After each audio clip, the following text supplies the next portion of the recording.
Sahabat, kosakata baru agaknya perlu kita perkenalkan. Kosakata yang sebaiknya memang tak lagi dikatakan, terutama oleh pejabat publik, oleh pemimpin bisnis, oleh intelektual, wartawan, pemimpin partai, bahkan juga oleh publik luas. Apakah kata itu? Dalam bahasa Inggris ia disebut politically incorrect. Politically incorrect.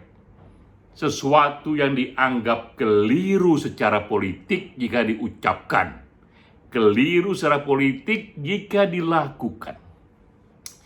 Itu kata-kata yang sekarang ini populer, terutama di era multikulturalisme.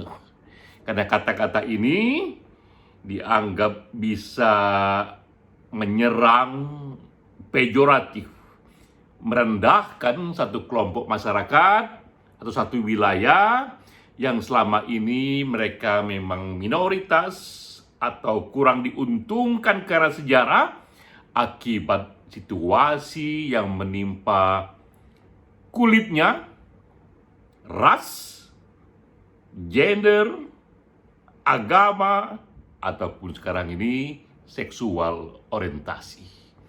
Karena grup-grup ini yang dianggap minoritas, maka kata-kata yang dianggap menyerang mereka diberi nama politically incorrect.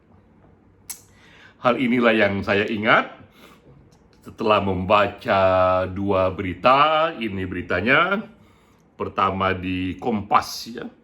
Ini beritanya, ini Komnas HAM yang menanggapi Menteri Risma yang menyatakan bahwa Papua bukan tempat pembuangan. Keras sekali ini pernyataan Komnas HAM kepada Menteri Sosial Risma.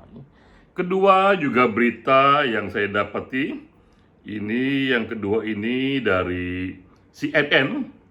Sekarang LBH pun mengatakan hal yang sama, bahwa pernyataan Risma kepada ASN melukai orang Papua.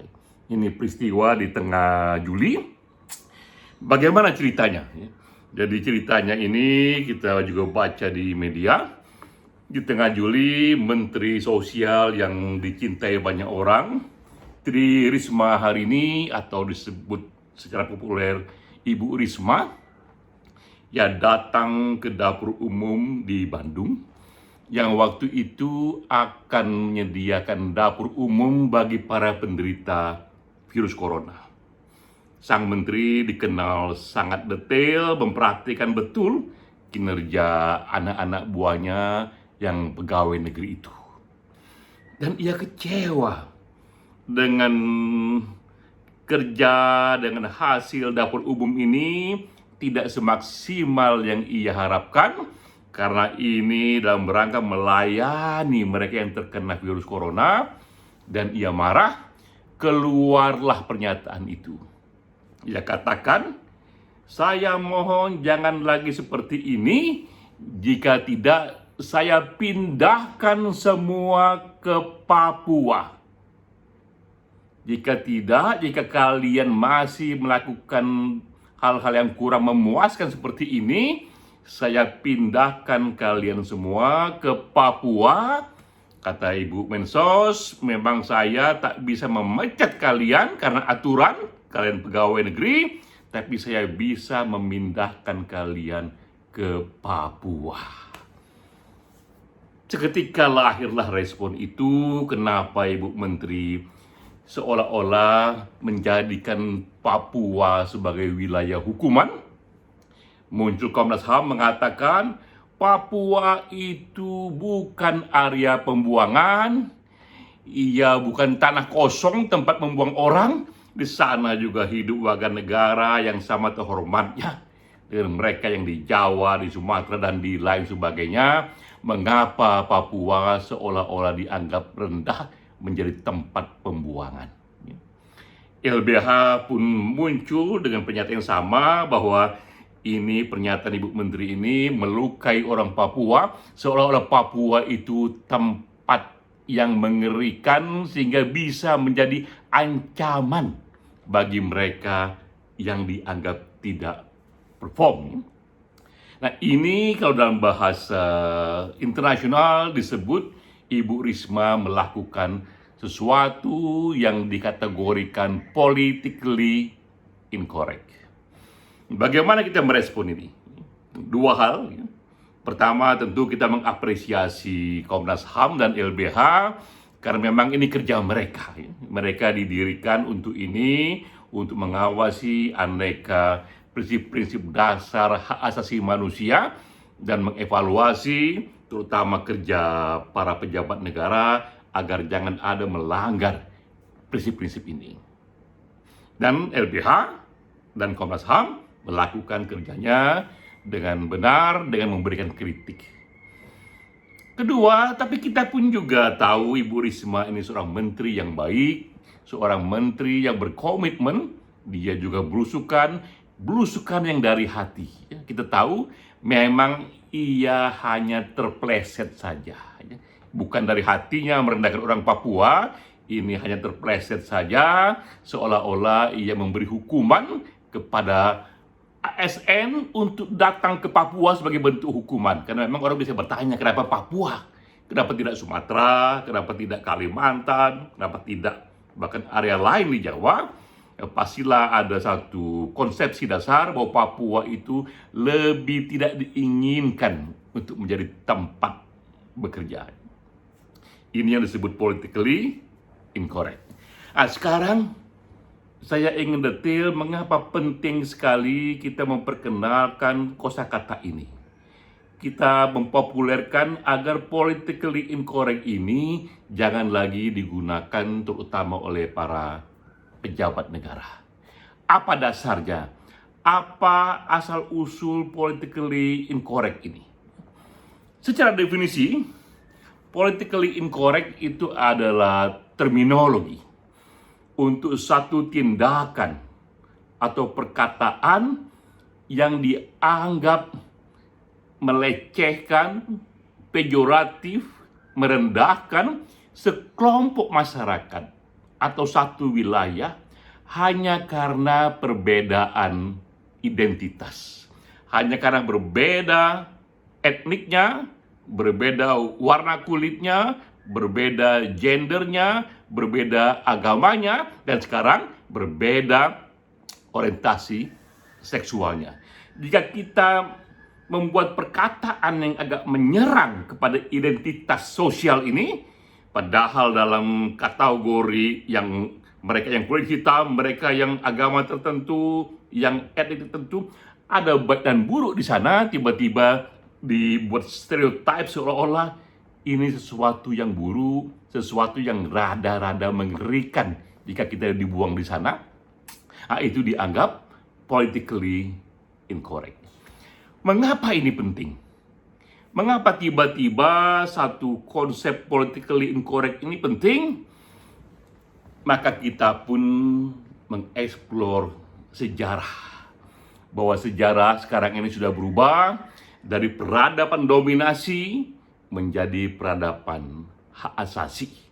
Saya sedang bercerita tentang the social origin dari istilah politically incorrect ini. Ia anak kandung dari perubahan peradaban yang tadinya itu peradaban dominasi lalu berubah menjadi peradaban hak asasi. Peradaban dominasi karena ia tadinya ini didominasi oleh satu grup sosial saja, yaitu laki-laki, kulit putih, Protestan, heteroseksual. Inilah dominasi satu kelompok masyarakat yang memang pertama kali di Eropa di abad ke-15 hingga abad ke-19, kelompok inilah yang dominan karena ia laki-laki, karena ia kulit putih, karena ia dari Protestan dan juga heteroseksual. Pelan-pelan datanglah itu perubahan dalam sejarah. Kita bisa lihat juga data-data soal ini. Dulu itu sah-sah saja orang itu menjadikan kulit hitam sebagai budak. Itulah era zaman perbudakan. Orang-orang kulit hitam diburu seperti orang memburu gajah, memburu rusa di berbagai belahan wilayah Afrika, Latin Amerika. Dan sang kulit hitam itu dibawa dengan kapal ke Amerika menjadi komoditi. Itu sah-sah saja. Pernah ada masa seperti itu. Datanglah pelan-pelan itu tindakan anti diskriminasi, maka di abad ke-18 perbudakan kulit hitam dilarang. Dan pelan-pelan kulit hitam pun memiliki posisi hukum yang setara sampai ujungnya di Amerika. Dan di Amerika yang seringkali menjadi sumber perbudakan kulit hitam, sampai akhirnya berubah. Di Amerika pun terpilih pernah seorang presiden yang kulit hitam. Equality of human rights untuk kulit hitam terjadi di sana. Tak hanya kulit hitam, wanita pun pernah juga mengalami diskriminasi yang ia dianggap warga kelas 2. Tahukah kita, baru di ujung abad 20, tahun 1918, 19 sekian, barulah di tahun-tahun itu wanita diberikan hak untuk juga boleh memilih wakil-wakil rakyatnya di parlemen, juga memilih pemimpinnya sebagai eksekutif.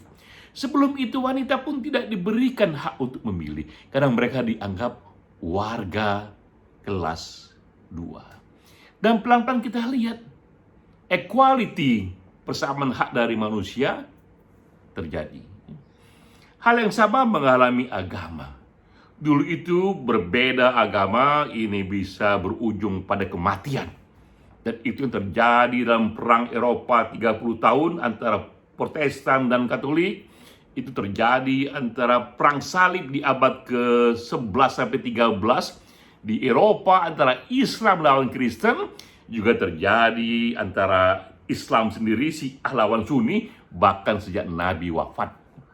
Jadi kita lihat dulu itu berbeda paham itu bisa berujung pada kematian karena dianggap ini antara kaum kafir dan kaum yang membawa kebaikan, dan kaum yang membawa kebaikan pun berhak untuk melakukan tindakan kekerasan dalam rangka penyelamatan. Itu yang terjadi dalam praktek agama, yang terjadi dalam peradaban, bukan terjadi dalam doktrin. Dalam doktrin kita bisa berdebat soal itu.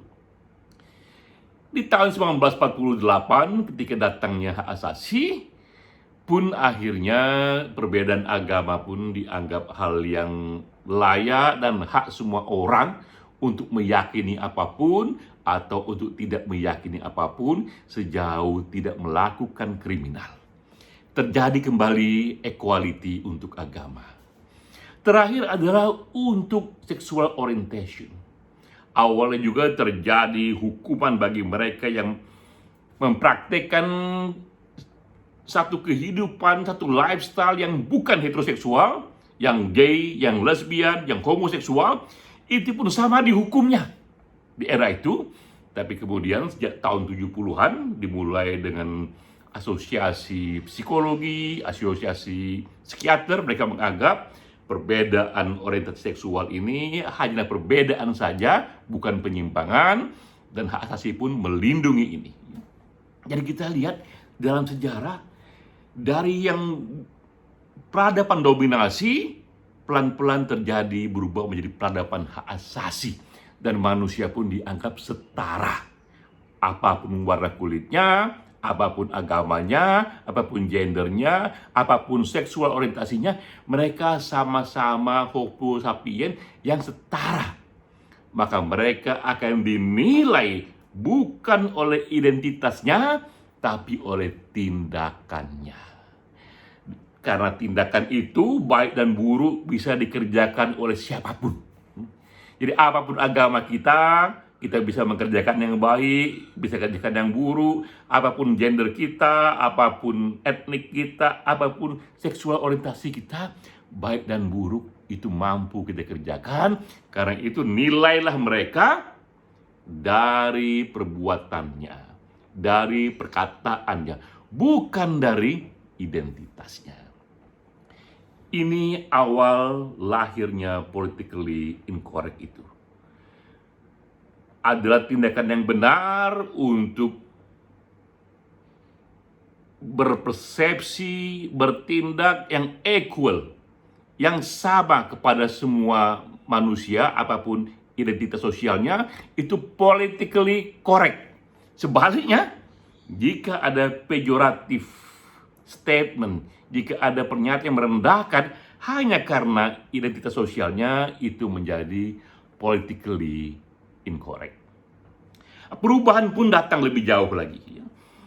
Walaupun sudah ada yang tadi perubahan yang besar, tapi residu diskriminasi tetap terjadi hingga akhirnya di Amerika di tahun 61 Presiden Kennedy membuat satu yang disebut presidential order, semacam keputusan presiden di sini yang memperkuat hal baru lagi bernama affirmative action. Ini program baru yang bertindak lebih jauh lagi. Bukan saja ia melarang mendiskriminasi individu hanya karena identitas sosialnya, hanya karena agamanya, karena rasnya, karena gendernya, tapi juga memberikan hak lebih kepada mereka yang kurang beruntung itu. Memberikan hak lebih kepada kaum yang minoritas itu. Jadi misalnya ada satu tempat bekerja, baik di pemerintahan ataupun swasta, di satu kota yang ada populasi kulit hitamnya 30%, katakanlah seperti itu, tapi tiba-tiba jika kepegawaian di wilayah itu, penduduk kulit hitam hanya terserap 2% saja, padahal mereka ada 30%, ini dianggap underrepresented, dianggap keterwakilannya di dunia publik rendah sekali. Karena itu menjadi aturan bahwa setiap penerimaan pegawai di pemerintahan terutama waktu itu, lalu kemudian diikuti di swasta, harus juga memberikan kuota kepada minoritas. Mereka yang kulit hitam, mereka yang macam-macam definisi minoritas itu harus juga diberikan hak yang lebih. Mengapa ini terjadi? Apakah ini tidak justru melanggar prinsip kesetaraan? Justru tidak, karena dasarnya kuat sekali. Kalau filsuf yang mendorong ini namanya John Rowe, ia bilang ini justru adil. Karena keadilan itu ia definisikan adalah memberikan faedah yang lebih, memberikan keuntungan yang lebih kepada kelompok sosial yang kurang beruntung. Yang karena sejarahnya ia kurang beruntung, yang paling tidak diuntungkan, karena itu kelompok ini, siapapun dia, berhak diberikan perhatian yang lebih. Ada affirmative action itu. Bahkan di Indonesia sendiri kita terapkan juga untuk partai politik, sebagai misal ketika partai ingin membuat nominasi calon-calon anggota DPR, sudah juga ada aturannya, minimal 30% harus diisi oleh wanita, oleh calon-calon wanita, jangan kurang dari 30%. Walaupun populasi wanita itu 50%, tapi dapatkan kuota minimal 30%, itu pun sudah kemajuan. Dan kita tahu, bahkan kuota 30% pun tidak termasuk di sana.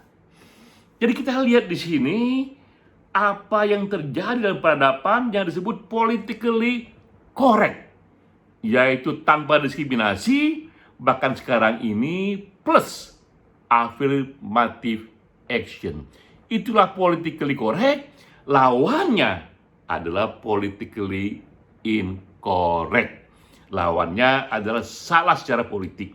Jika kita membuat pernyataan, lakukan perbuatan yang dianggap sedikit pejoratif, sedikit merendahkan mereka yang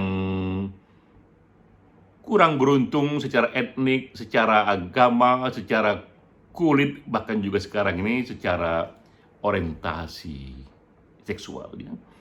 Itulah jalan peradaban, dari peradaban dominasi menuju peradaban hak asasi.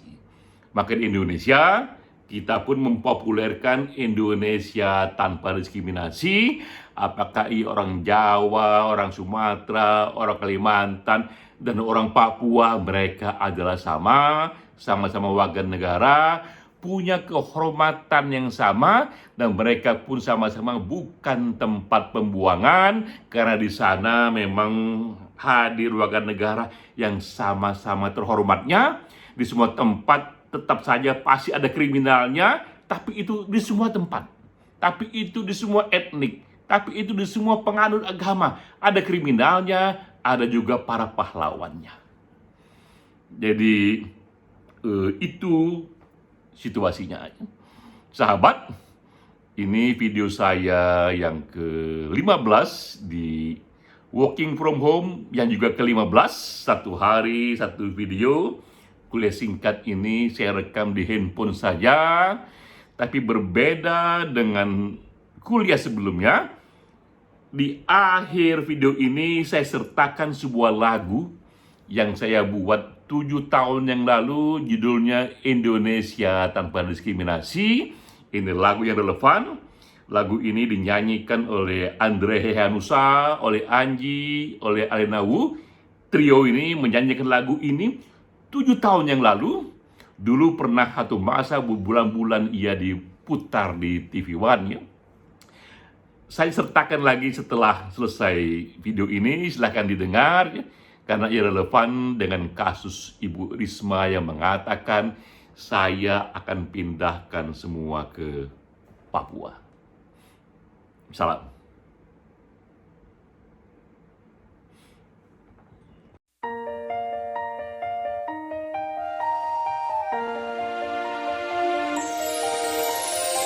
Dari Aceh sampai Papua, Indonesia beragam.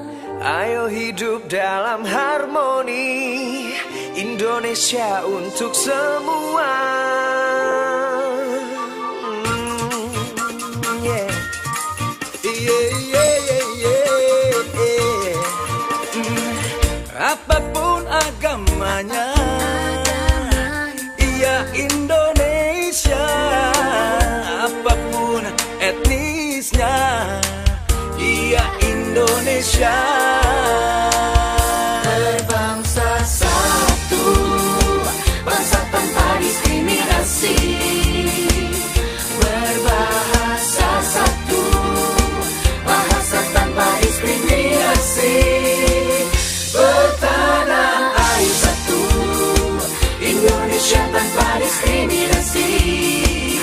Kita ikrarkan Indonesia tanpa diskriminasi.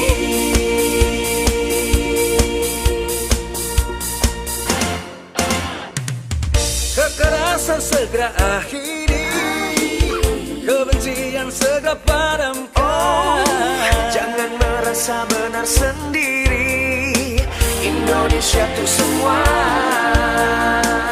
Berbangsa satu, bangsa tanpa diskriminasi. Berbahasa satu, bahasa tanpa diskriminasi. Bertanah air satu, Indonesia tanpa diskriminasi.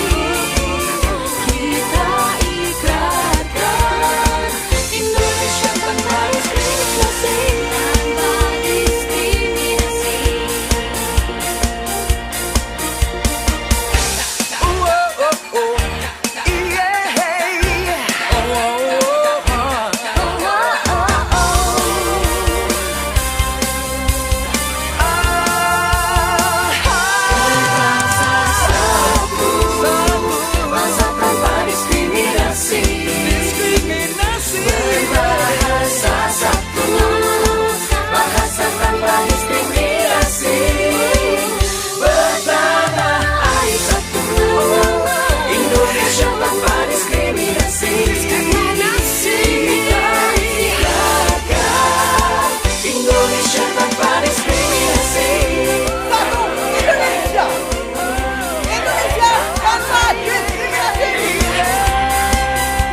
Mari kita wujudkan Indonesia tanpa diskriminasi.